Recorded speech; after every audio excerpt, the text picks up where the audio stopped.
So there are three news that I think are very important. Let's start with the first one, that I think is probably the most worrisome of the three that I picked. That is the situation of the grain export in Ukraine. And it's something that we already started discussing yesterday.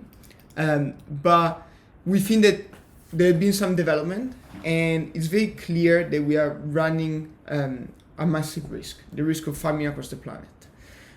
So just to give you a bit of background, as you know, Ukraine has been invaded by Russia many months back, and Ukraine happens to be a massive provider of food. The fifth biggest wheat exporter, right? Exactly, but also sunflower oil, many products. Actually, later we're going to read them. So actually, Ukraine really feeds a lot of the people on this planet.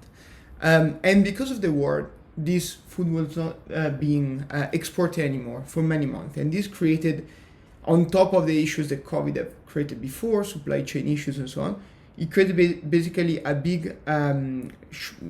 problem with supply of basic food. Yeah, so basically Russia took hostage food security across the world. Exactly, and use it as a weapon as well. And so in July, if I remember correctly, the United Nations brokered a deal between Ukraine and Russia to avoid the risk of massive famine and help restarting the export of grains from in the Black Sea. But just to clarify, it wasn't like Ukraine didn't want to export food, right? Like Russia invaded Ukraine in February, Russia started a war, Russia is committing crimes every day and crimes of aggression. And on top of it, created a blockade on the sea on Ukraine. And so Ukraine could not export wheat and other cereals and other food. And this leads to a huge food insecurity, especially when you have risk of famine in Ethiopia and in other places, and people starving across the world.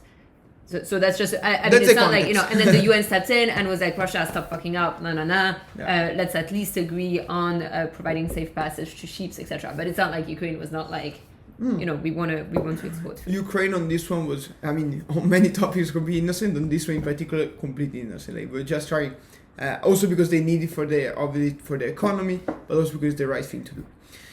So this happened, the export restarted with some, slowly but surely went on, until a few days back when there was an attack to the Russian fleet in the Black Sea. And I mean, again, it's war, so it's completely normal. But also Ukraine denies. Ukraine denies its involvement, but this would happen. And because of that, Russia basically said, we cannot guarantee anymore the security of grains in the Black Sea, we suspend the deal. So basically they use an excuse to immediately start again bargaining on the lives of millions of people, even billions of people, and blocking the export of grains. The good news is yesterday, so today's Tuesday, it was Monday, Ukraine and the UN decided to go ahead with the export anyway, to send ships across the Black Sea and hoping that nothing is going to happen to them, that Russia will not interfere. And so far, we have no news that this happened. But I think this news is particularly important to reiterate how even a regional conflict between two countries, and even if the United Nations get involved with all its best capabilities and initiative, still a regional conflict can cause a massive famine across the planet. And Ethiopia, the country that you mentioned, is actually listed today as one of the countries that is really at risk of famine because of the war in Russia. So a war in a specific region of Europe is causing a famine in another country of Africa. What do you think? No, I think it's insane, and I think it's insane especially, I mean, if you want to talk about the global links, we can. I also just want to mention that Ukraine is still exporting, so 12 ships left yesterday, Ukraine, and partially are going to Ethiopia as well, which is the good news. But Russia is pretending that there's a security issue created by Ukraine, right? When Russia is the one attacking Ukraine and threatening the ships. The ships are Ukrainian ships going outside of Ukraine. Yeah. So the whole narrative is also very messed up. And despite the fact that the deal is UN brokered, right now, as you said, Russia is taking food security as a weapon and a weapon of war, and is basically blackmailing the world and holding us hostage. And yet Russia is in the permanent 5 of the UN Security Council, so has a lot of power on what is going to happen after this and what is actually not going to happen as a result. Absolutely. So this is a perfect example of a global topic. So actually, a national issue or regional issue, they create a global issues, and that only together, in theory, we can solve. And this is exactly why we're doing what we're doing. We say yesterday, we say today, we must find a way to overcome, first of all, conflict in general. There is a big limitation of the fact that we are divided in enclaves, groups, and so we fight each other for resources, we fight each other to fuel our narrative, our imperialism, and in this case, in Russia in the past, there were other nations. This must stop, because it's stupid. We are obviously one human race, we are one people across the planet. We have our differences, they are beautiful, they are interesting, we can build on that, but they're not a reason to fight each other. But I don't even want to go there. I think that because of that, the human nature is imperfect. We need to create systems that avoid the worst outcomes. Yeah. And right now, we don't have these systems. The United Nations was a system invented 70 years ago to avoid probably the worst outcome of nuclear war.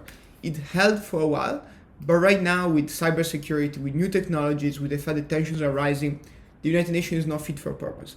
That's why we think that we need a new global country, a new global institution that can bring humanity together. We have the resources, we have the technology, we have the political vision to make it happen, so we must make it happen.